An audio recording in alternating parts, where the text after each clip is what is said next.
Good morning and welcome NEET aspirants. आज हम शुरू कर रहे हैं लेक्चर 19 बायो सेक्शन। इसमें हम DNA structure, packaging and replication के बारे में पढ़ेंगे।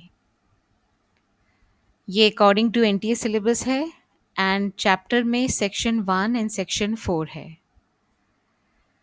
पहला पॉइंट ये है, two nucleotides are linked through 3 prime 5 prime phosphodiester linkage to form dinucleotide. अब देखिए इसमें काफ़ी कीवर्ड्स हैं, जैसे ये डाई न्यूक्लियोटाइड, दो न्यूक्लियोटाइड्स। न्यूक्लियोटाइड्स क्या होते हैं? या तो प्यूरीन या पिरिमिडिन नाइट्रोजन बेस होगा, एक शुगर होगा एंड फॉस्फेट ग्रुप होगा। This is one nucleotide, this is another nucleotide. So two nucleotides, dinucleotides, they are linked through 3 prime 5 prime phosphodiester linkage. सो पहले न्यूक्लियोटाइड का ये 3 प्राइम ग्रुप है and ये 5 prime hydroxyl group. Okay, तो इन दोनों को connect कर रहा है ये phosphate group, and phosphate and oxygen के बीच में ये एस्टर बॉन्ड है एंड ये बॉन्ड भी एस्टर बॉन्ड है, इसीलिए हम इसे फॉस्फोडाइएस्टर लिंकेज कहते हैं। अब जब डीएनए रेप्लिकेशन होता है तो direction is always 5 prime to 3 prime, and the reason is the new nucleotide, it has triphosphates। ठीक है, ये 3 फॉस्फेट्स के बीच में अगर आप देखिए ये दो हाई एनर्जी बॉन्ड्स हैं। सो ये बॉन्ड्स ब्रेक होते हैं एंड वो जो एनर्जी रिलीज करते हैं that is used for bond formation. So यहाँ टेक्स्ट बुक का ही ये सेंटेंस है, deoxyribonucleoside triphosphates serve dual purpose. In addition to acting as substrate, they provide energy for polymerization reaction. The two terminal phosphates in deoxynucleoside triphosphates are high energy phosphates, same as in case of ATP. तो देखिए यहाँ मैंने GTP label किया है ऐसे, अगर ये UTP होगा या टीटीपी होगा या सीटीपी या एटीपी, सब में ये बॉन्ड सेम होते हैं, तो एनर्जी लेवल सबका सेम होगा। ओके, सो देखिए ये ब्रेक होंगे एंड जो एनर्जी रिलीज होगी वो बॉन्ड फॉर्मेशन में यूज होगी। तो ये कनेक्शन किसके साथ हो रहा है? 3 प्राइम एंड पे। ओके, ये कभी भी फॉस्फेट के साथ नहीं बॉन्ड करेगा, ये 3 प्राइम के साथ बॉन्ड करेगा, इसीलिए एलोंगेशन हमेशा 5 प्राइम टू 3 प्राइम डायरेक्शन में होता है। न्यू न्यूक्लियोटाइड हमेशा 3 प्राइम एंड में अटैच होंगी, चाहे वो डीएनए हो या आरएनए हो। इस बात का आप ध्यान रखना, ये क्वेश्चन में भी आते हैं, what is the direction of polymerization? It is always 5 prime to 3 prime. Then this is the third nucleotide. देखिए इसमें भी ये हैं, दो फॉस्फेट बॉन्ड्स हैं, ये ब्रेक होंगे एंड न्यू बॉन्ड फॉर्मेशन होगा। तो इस तरह से डीएनए पॉलीमराइजेशन या आरएनए पॉलीमराइजेशन होता है एंड पॉलीमराइजेशन बहुत स्पीड होता है, जैसे 2000 बेसिस पर सेकेंड की रेट पे होता है। हम आगे की स्लाइड में ये पॉइंट भी देखेंगे। सो देखिए फॉस्फेट एंड ये अनदर फॉस्फेट फॉस्फेट, सो फॉस्फेट शुगर ये ऑल्टरनेट हो रहे हैं, तो ये क्रिएट करते हैं बैकबोन एंड फॉस्फेट का जो ये ऑक्सीजन ग्रुप है वो फ्री है, इसी वजह से डीएनए एक नेगेटिवली चार्ज्ड मॉलिक्यूल है। ये बहुत इंपॉर्टेंट पॉइंट है, इसे याद रखना। जो पहला एंड है ये 5 प्राइम एंड है और ये है इसका growing and 3 prime hydroxyl and. And यहाँ पर कार्बन नंबर 1 पे एन ग्लाइकोसिडिक लिंकेजेस से प्यूरीन, ये क्या है? सिंगल रिंग है तो पिरिमिडीन, ये प्यूरीन है, pyrimidine purine. So they all are linked to the first carbon of sugar via N glycosidic linkage.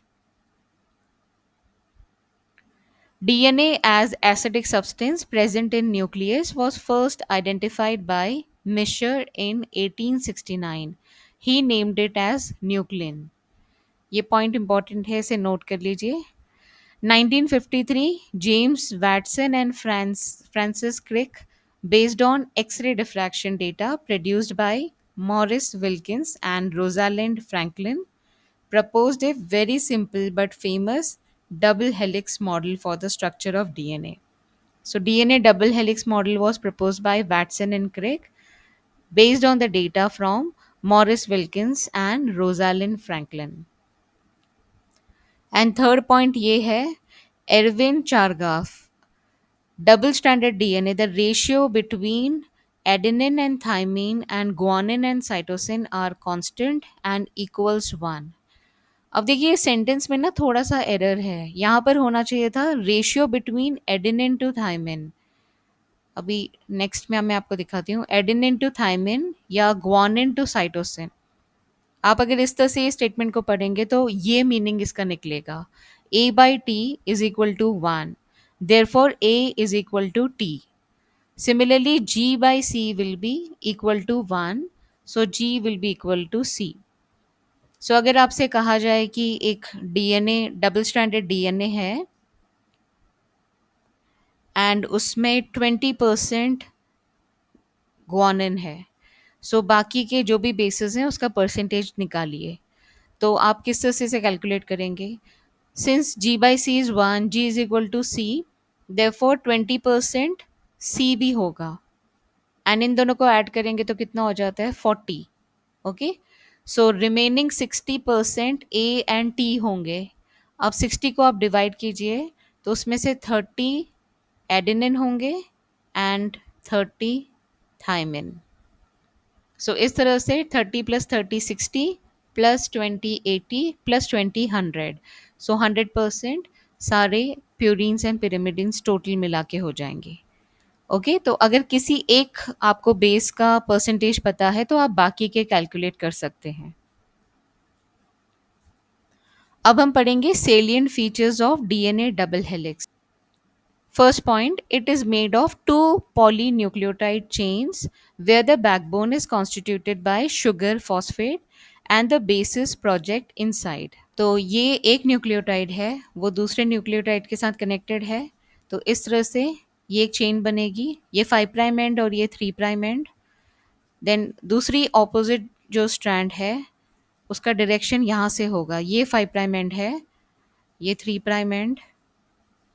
Okay, सो ये क्या है, इसका बैकबोन है, sugar phosphate is the backbone and bases are projected inside. The next point, two chains have anti-parallel polarity. It means if one chain has polarity 5 prime to 3 prime, the other has 3 prime to 5 prime. So देखिए 5 prime to 3 prime and the other strand is 5 prime to 3 prime in this direction. So they are called to be anti-parallel in their polarity. Third point is the bases in two strands are paired through hydrogen bonds, forming base pairs. Adenine forms two hydrogen bonds with thymine from opposite strand and vice versa. Similarly, guanine is bonded with cytosine with three bonds. So देखिए adenine and thymine में दो hydrogen bonds and guanine cytosine में तीन hydrogen bonds हैं। ये hydrogen bonds दिखा रहे हैं बीच में। एंड डबल रिंग है प्यूरिन्स के एंड पिरिमिडिन के सिंगल रिंग। तो हमें एक यूनिफॉर्म लेंथ मिलती है between the two strands, uniform distance between two strands of the helix. Then fourth point is the two chains are coiled in right handed fashion. The pitch of the helix is 3.4 nanometer and there are roughly 10 base pairs in each turn. Consequently, the distance between a base pair in a helix is approximately 0.34 nanometer. अब अगर आपको ये statement थोड़ा confusing लग रहा है तो देखिए ये इमेज देखिए। पिच का मतलब होता है ये जो एक टर्न, ये यहाँ से यहाँ तक एक जो कंप्लीट टर्न हुआ, ये पिच हो गया। तो इसमें जो बेसिस होंगे, टोटल नंबर ऑफ बेसिस होंगे 10। ओके, सो ये जो डिस्टेंस है पिच वो होता है 3.4 नैनोमीटर एंड इसमें 10 बेसिस होते हैं। तो आप एक बेस पेयर के बीच में, जैसे कि ये है ना, तो ये कॉन्सिक्यूटिव बेस पेयर हैं तो इनके बीच का गैप कितना हो जाएगा 0.34। अगर 10 बेस पेयर के बीच में 3.4 नैनोमीटर डिस्टेंस है तो एक बेस पेयर के बीच में कितना होगा, इट विल बी 0.34 नैनोमीटर। ये पॉइंट बहुत इंपॉर्टेंट है, इसे आप याद रखना। एंड अगर हम नैनोमीटर के बदले एंगस्ट्रॉन्ग में बोलें तो ये हो जाएगा 3.4 एंगस्ट्रॉन्ग एंड 10 बेस पेयर्स में 34 एंगस्ट्रॉम का डिस्टेंस होता है। लास्ट पॉइंट है the plane of one base pair stacks over the other in a double helix. This in addition to hydrogen bond confers stability of the helical structure. सो यहाँ पर देखिए ये सब एक दूसरे के ऊपर स्टैक हो जा रहे हैं तो इस वजह से डीएनए काफ़ी स्टेबल होता है. अब हम पढ़ेंगे packaging of DNA helix.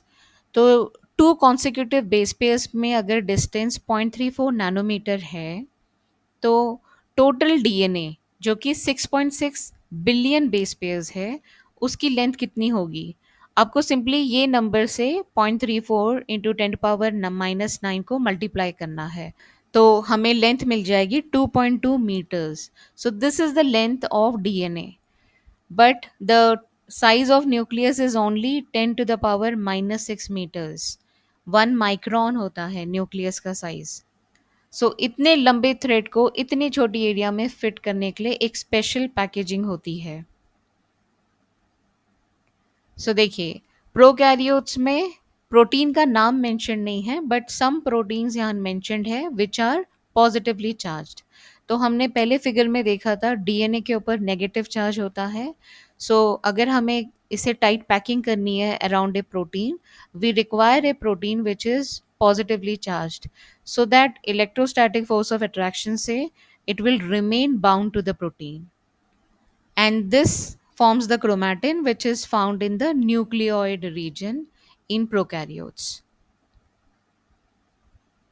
Eukaryotes में जो प्रोटीन है उनका स्पेसिफिक नाम है इसे कहते हैं histone proteins and they are rich in basic amino acid. Basic amino acids are positively charged. So lysine and arginine are present in abundance in histones. Histones are organized to form a unit of 8 molecules. So 8 molecule है इसीलिए इसे octamer कहा जाता है. Histone octamer.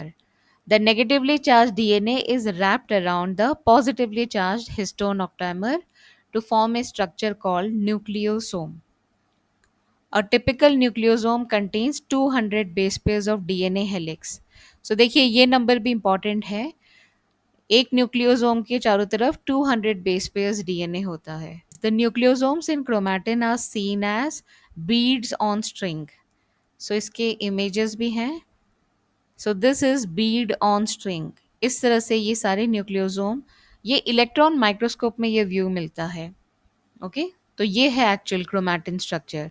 So DNA is wrapped around these beads and इसका ये एक diagrammatic view है. So here the ball is histone octamer and this is the DNA wrapped around it.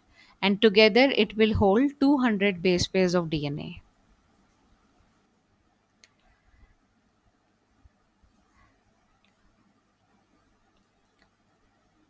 Packaging of chromatin at higher level requires additional set of protein that collectively are called non-histone chromosomal protein. Histone के अलावा और भी proteins होते हैं जिन्हें non histone chromosomal proteins कहा जाता है एंड ये हायर लेवल पैकेजिंग में इन्वॉल्व होते हैं. नेक्स्ट हम देखेंगे यूक्रोमैटिन एंड हेट्रोक्रोमैटिन इन दोनों में क्या डिफरेंस है.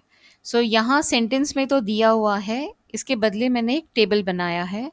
ये देखिए यूक्रोमैटिन इज ट्रांसक्रिप्शनली एक्टिव. इस वजह से ये लूजली पैक्ड है एंड इट स्टेन्स लाइट.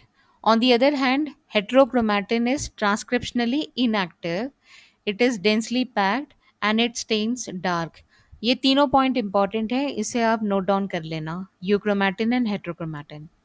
सो यहाँ पर काफ़ी डेटा दिया हुआ है. आपको लेंथ ऑफ डीएनए इन्हें बाय हार्ट करना पड़ेगा. Length of DNA in viruses bacteria and human. Virus के दो एग्जाम्पल्स हैं 5x174. It has 53886 nucleotide long DNA. So क्योंकि ये न्यूक्लियोटाइड में मेंशन्ड है so this indicates that it is single stranded DNA. अगर डबल स्ट्रैंडेड डीएनए रहेगा तो हमेशा लेंथ बेस पेयर्स में होती है बीपी में. सो लैम्डा का इतना साइज है, ई कोलाई के जीनोम का इतना साइज है and haploid content of human DNA is 3.3 billion base pairs. So diploid content will be into 2 6.6 into 10 to the power 9 which is billion base pairs.